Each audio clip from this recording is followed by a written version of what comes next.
অবশেষে 3 দিনের মাথায় পুলিশের জালে ধরা পড়ল কুলতলি কাণ্ডে মূল অভিযুক্ত সাদ্দাম সর্দার। সাদ্দামের আশ্রয়দাতা সিপিএম নেতাকেও কিন্তু কুলতলি থানার পুলিশ গ্রেফতার করেছে, যদিও সাদ্দামের ভাই সাইরুল সর্দার তার কিন্তু এখনো পর্যন্ত কোনো হদিশ পাওয়া যায়নি।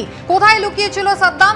একেবারে ঠাকুরান নদী, আর সেই নদীর পাশে একটি ভেড়ি, আর সেখানেই আলাঘর থেকে উদ্ধার করা হয়, তাকে অ্যারেস্ট করা হয়। চুপড়ি ঝাড়া এলাকা কুলতলির ছবি দেখতে পাচ্ছেন। সাদ্দামের গোপন ডেরা এই আলাঘরে, এখানেই কিন্তু সাদ্দাম লুকিয়েছিল এবং এক সিপিএম নেতা সে কিন্তু তাকে আশ্রয় দিয়েছিল, এমনটাই জানা যাচ্ছে। বিস্তারিত ছবি দেখিয়েছেন আমাদের প্রতিনিধি, দেখুন। গতকাল রাতে গোপন সূত্রে খবর পেয়ে কুলতলি থানার ও বারুইপুর পুলিশ জেলার একাধিক থানার পুলিশ আধিকারিকরা কুলতলি থানার চুবড়িঝাড়া এলাকায় এই ঠাকুরান নদীর পাশে মান্নান খান নামে স্থানীয় এক সিপিআইএম নেতার ফিশারির পাশে এই ছোট্ট কুটিরের মধ্যে থেকে তাকে গ্রেপ্তার করে। সাদ্দাম সর্দারকে গ্রেপ্তারের পাশাপাশি সিপিআইএম নেতা মান্নান খানকেও গ্রেপ্তার করে এই কুটির থেকে। এই কুটিরের মধ্যে রয়েছে একটি ছোট্ট বিছানা, বিছানার ওপরে রয়েছে মুড়ি, নেশাজাত দ্রব্য ও বিস্কুটের প্যাকেট। এইখানেই লুকিয়েছিল সাদ্দাম সর্দার। তাকে গতকাল রাতে গ্রেপ্তার করে নিয়ে যায় কুলতলি থানার পুলিশ। সুকান্ত দাস, এবিপি আনন্দ, কুলতলি। আলাঘরের ছবি আপনারা দেখলেন। এই আলাঘরেই কিন্তু 3 দিন ধরে লুকিয়েছিল সাদ্দাম সর্দার এবং অবশেষে কুলতলি থানার পুলিশ গতকাল গভীর রাতে সাদ্দামকে গ্রেফতার করে এবং যে তাকে আশ্রয় দিয়েছিল সেই মান্নান খান সিপিএম নেতা, তাকেও কিন্তু পুলিশ গ্রেফতার করেছে। কথা বলবো আমাদের প্রতিনিধি হিন্দোল দে রয়েছেন আমাদের সঙ্গে। হিন্দোল, আজকে তাহলে সাদ্দাম এবং তার এই সঙ্গী এদেরকে আদালতে পেশ করবে পুলিশ, কি জানা যাচ্ছে? একেবারেই দেখো, আর কিছুক্ষণ বাদেই কিন্তু এই সাদ্দাম সর্দার এবং মান্নান খান দুজনকেই বারুইপুর আদালতে পাঠানো হবে। পুলিশ নিজেদের হেফাজতে নেওয়ার আবেদন জানিয়ে বারুইপুর আদালতে এই দুজনকে পাঠাবে এবং এই ঘটনায় মূল অভিযুক্ত সাদ্দাম সর্দার, যে কিনা পালিয়ে বেড়াচ্ছিল, তাকে কিন্তু কুলতলি থানার পুলিশ অবশেষে গ্রেপ্তার করতে পারলো। রাত 1টা নাগাদ পুলিশের কাছে খবর আসে যে সাদ্দাম সর্দার সেই কিনা একেবারে কাছাকাছি একটি নদীর পাড়ে একটি ঝুপড়ি ঘরের মধ্যে রয়েছে, যে ঘরটি কিন্তু একেবারে এই মান্নান খানের যে ভেড়ি, সেই ভেড়ু লাগোয়া। এবং রাত 1টা নাগাদ পুলিশের বিশাল বাহিনী সেখানে গিয়ে পৌঁছয়, কেননা পুলিশের সংখ্যা অনেক বেশি নিতে হয়েছিল। যেভাবে পুলিশের উপরে আক্রমণ, পুলিশকে লক্ষ্য করে গুলি চালানোর ঘটনা ঘটিয়েছিল এই সাদ্দামের ভাই সাইরুল এবং সাদ্দামের প্রতিবেশীরা বেশ কয়েকজন এবং সাদ্দামের পরিবারের সদস্যরা যেভাবে পুলিশকে মারধর করেছিল, গুলি চালানোর ঘটনা ঘটিয়েছিল, সেক্ষেত্রে পুলিশ বাড়তি সতর্কতা নিয়ে রাত 1টা নাগাদ যখন যায় মান্নান খানের সেই ভেড়িতে, সেখানে সেই ঝুপড়ি ঘরের ভেতর থেকেই কিন্তু সাদ্দামকে এবং মান্নানকে দুজনকেই পুলিশ ধরে ফেলে এবং তাদেরকে পুলিশ গ্রেপ্তার করেছে।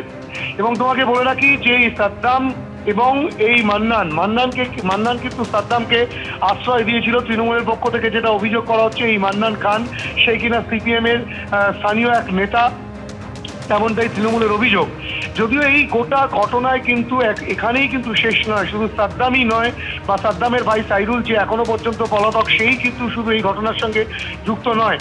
এই গোটা চক্র দীর্ঘ কয়েক বছর ধরেই চলছে, যে চক্রের মাথায়, যেটা পুলিশের তদন্তকারীরা জানাচ্ছেন, যে চক্রের মাথায় রয়েছে ছাকাত এবং বটো, যাদের নির্দেশেই কিন্তু, যাদের নিচেই কিন্তু এই সাদ্দাম, সাইরুল, ছাকাতের ছেলে শাহজাহান তারা কাজ করতো। তাদের তলায় আরো 3 জন, তাদের তলায় আরো 15 থেকে 20 জন এইভাবে কাজ করতো। অর্থাৎ কিনা গ্রামের একাধিক মানুষ কিন্তু এই নকল সোনার মূর্তি ব্যবসা করতো এবং মানুষকে ঠকাতো, লক্ষ লক্ষ টাকা প্রতারণা করতো।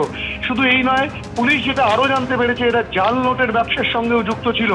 এমনকি সাদ্দামের বাড়ির নিচে যে সুড়ঙ্গ পাওয়া গিয়েছে, সেই সুড়ঙ্গ দিয়ে কি বেআইনি কারবার চলতো। কেননা যেভাবে সাদ্দাম এর আগে যখন ধরা পড়েছিল, তখন বারুইপুর পুলিশ জেলা স্পেশাল অপারেশন গ্রুপের আধিকারিকরা তারা একটি আগ্নেয়াস্ত্র পেয়েছিল। এবারের যে ঘটনা ঘটেছে, যে সময় সাইরুল গুলি চালায় পুলিশকে লক্ষ্য করে এবং এক মহিলার হাতেও বন্দুক ছিল, তাতে কিন্তু পুলিশ এটা মনে করছে এটা সম্ভবত বেআইনি অস্ত্র কারবারের সঙ্গেও যুক্ত থেকে থাকতে পারে। সেই কারণেই সাদ্দামের খাটের তলায় যেভাবে সুড়ঙ্গ তৈরি করা হয়েছে, হয়তোবা সেই সুড়ঙ্গ পথেই কিন্তু সেই বেআইনি অস্ত্রশস্ত্র আসতো বা বেআইনি কার্যকলাপ সমস্তটাই চলতো। এমনকি পালানোর ক্ষেত্রেও কিন্তু তারা এই সুড়ঙ্গ পথ ব্যবহার করতো, তেমনটাই পুলিশ প্রাথমিকভাবে মনে করছিল। কিন্তু যেভাবে সাদ্দামকে পুলিশ গ্রেফতার করে ফেলেছে, এবার সাদ্দামকে জিজ্ঞাসাবাদের পর সুড়ঙ্গের রহস্যভেদ হবে। সুড়ঙ্গটা ঠিক কি কাজে ব্যবহৃত হতো, কতদিন আগে সেই সুড়ঙ্গ তৈরি করা হয়েছিল, আর কোন কোন ব্যবসার সঙ্গে পুলিশ তারা যুক্ত ছিল, পুলিশ সেগুলো খতিয়ে দেখছেন। গোটা ঘটনায় সাদ্দাম সর্দার তাকে গ্রেফতার করা গেলেও এখনো পর্যন্ত তার ভাই সাইরুল পলাতক এবং এই যে গোটা চক্রটা যে পিরামিড আকৃতির যে এই যে দুর্নীতির কাজটা তারা চালাতো এবং বেআইনি কার্যকলাপ চালাতো, এর মাথা থেকে শুরু করে একেবারে নিচ পর্যন্ত যারা যারা রয়েছে তাদের কাছেও পুলিশ তল্লাশি চালাচ্ছে, তেমনটাই পুলিশ সূত্রে খবর। যদিও বিরোধীরা যেটা স্পষ্টত অভিযোগ করছেন যে পুলিশের সঙ্গে কিন্তু এই ছাকাত বোটো তারা নিয়মিত যোগাযোগ রাখতো এবং পুলিশের সঙ্গে যোগাযোগের পাশাপাশি রাজনৈতিক হাত যেহেতু তাদের মাথায় রয়েছে এবং শাসক দলের হাত যেহেতু মাথায় রয়েছে, সেই কারণেই তাদের এতটাই বাড়বাড়ন্ত। তাহলে পুলিশের সঙ্গে এবং রাজনৈতিক নেতাদের সঙ্গে যেহেতু তাদের একেবারে একেবারে হিন্দল, তুমি আমাদের সঙ্গে থাকো। অর্থাৎ সব থেকে বড় খবর যেটা, তা হলো গতকাল মাঝরাতে গ্রেফতার করা হলো এই সাদ্দাম সর্দারকে।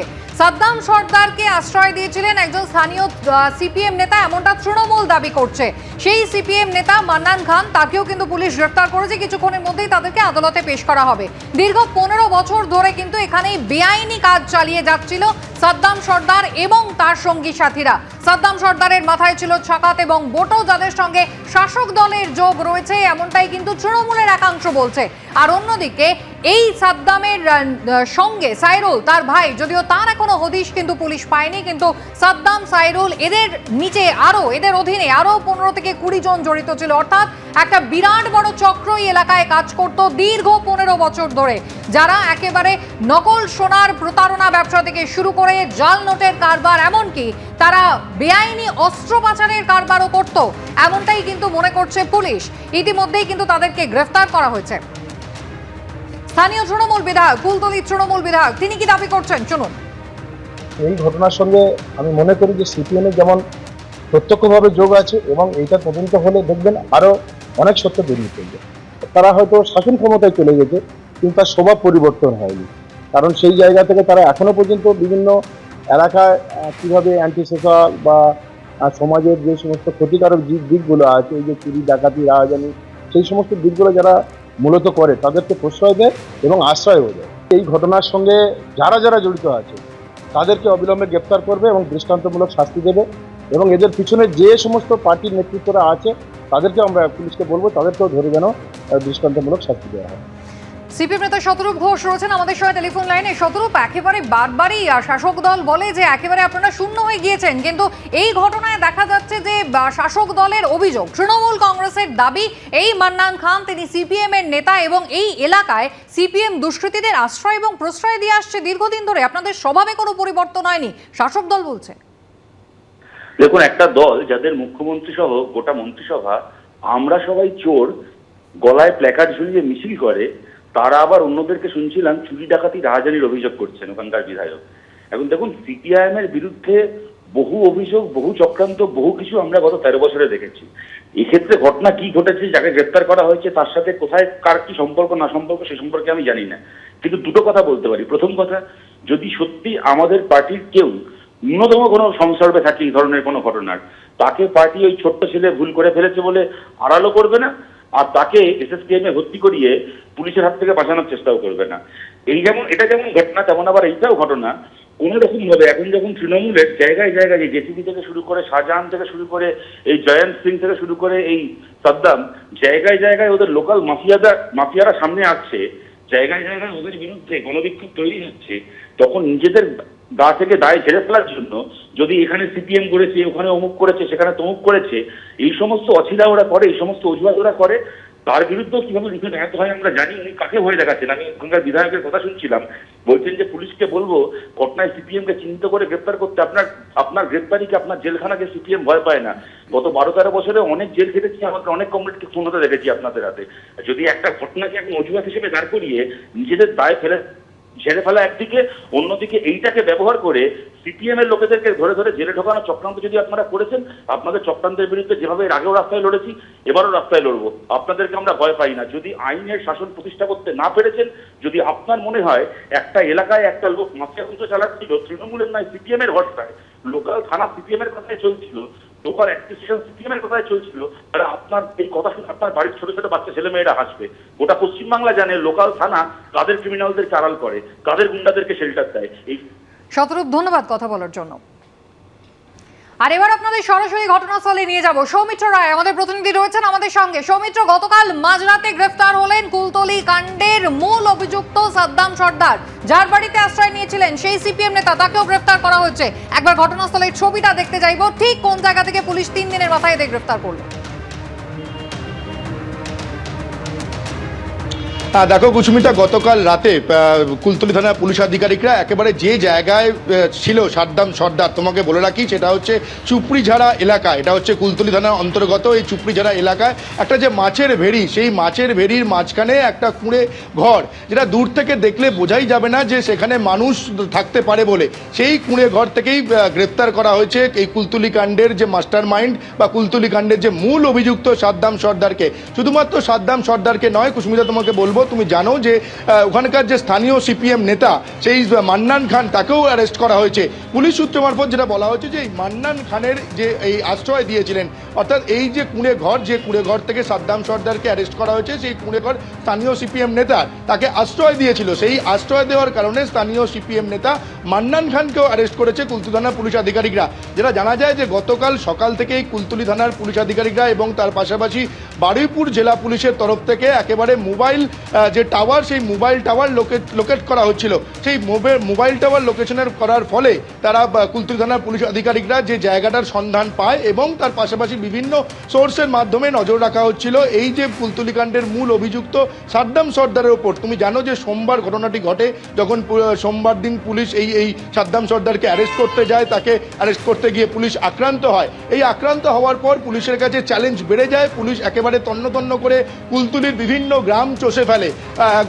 বলা যায় যে চিরুনি তল্লাশি করছিল পুলিশ আধিকারিকরা। তারপর সোমবারের পর মঙ্গলবার, তারপর বুধবার গভীর রাতে মোবাইল ফোনের যে টাওয়ার লোকেট করে এবং তার পাশাপাশি পুলিশের যে গোপন সূত্র রয়েছে, সেই সূত্র মারফত খবর পেয়ে চুপড়িঝাড়া এলাকার যে কুঁড়ে ঘর, সেই কুঁড়ে ঘর থেকে এই কুলতলি কাণ্ডের মাস্টার মাইন্ড সাদ্দাম সর্দারকে অ্যারেস্ট করা হয় এবং তার পাশাপাশি মান্নান খানকে অ্যারেস্ট করা হয়। পুলিশ আধিকারিকরা মনে করছেন যে এই সাদ্দাম সর্দারকে অ্যারেস্ট করার পর এবং তার পাশাপাশি মান্নান খানকে অ্যারেস্ট করার পর তাদেরকে জিজ্ঞাসাবাদ প্রক্রিয়া চালানোর পর এই কুলতলি কাণ্ডের আরও নতুন কোনো তথ্য বা আরও বড় কোনো তথ্য সামনে আসতে পারে, পুলিশ আধিকারিকরা তেমনটাই মনে করছে। তবে যেটা পুলিশের কাছে, তুমি যে প্রশ্ন করলে যে এই যে চুপড়িঝাড়া এলাকা, এই এলাকায় এই যে মাছের ভেড়ি, সেই মাছের ভেড়ির কুঁড়ে ঘরে থেকে কি করে পুলিশ আধিকারিকরা জানতে পারলো, সেটা তোমাকে বলে রাখি যে গত সোমবার ঘটনাটি ঘটার পর মঙ্গলবার সারা দিন ধরে পুলিশ আধিকারিকরা একেবারে গোটা কুলতলি চষে ফেলেছে। তারপর গতকাল অর্থাৎ বুধবার দিন সকাল থেকে পুলিশ আধিকারিকরা মোবাইল টাওয়ার লোকেট করছিল এবং যেটা সোমবার ঘটনাটা ঘটার পর থেকে কিন্তু এই সাদ্দাম সর্দারের মোবাইল ফোন সুইচ অফ ছিল, পুলিশের সূত্র মারফত এমনটাই জানা যাচ্ছে। কিন্তু গতকাল অর্থাৎ বুধবার দিন সকালবেলা একবার এই সাদ্দাম সর্দারের কিন্তু মোবাইল ফোন সুইচ অন হয়েছিল। এই মোবাইল ফোন সুইচ অন হওয়ার ফলেই এই পুলিশ আধিকারিকদের তরফে কিন্তু তার যে মোবাইল ফোনে টাওয়ার লোকেট করার কাজ কিন্তু অনেকটাই সহজ হয়ে যায়। এই মোবাইল ফোনের টাওয়ার লোকেট এবং বিভিন্ন সোর্স মারফত খবর পেয়ে এই চুপড়িঝাড়া এলাকার কুঁড়েঘর থেকে অ্যারেস্ট করা হয়েছে এই কুলতলি কাণ্ডের মাস্টার মাইন্ডকে। সৌমিত্র, ধন্যবাদ।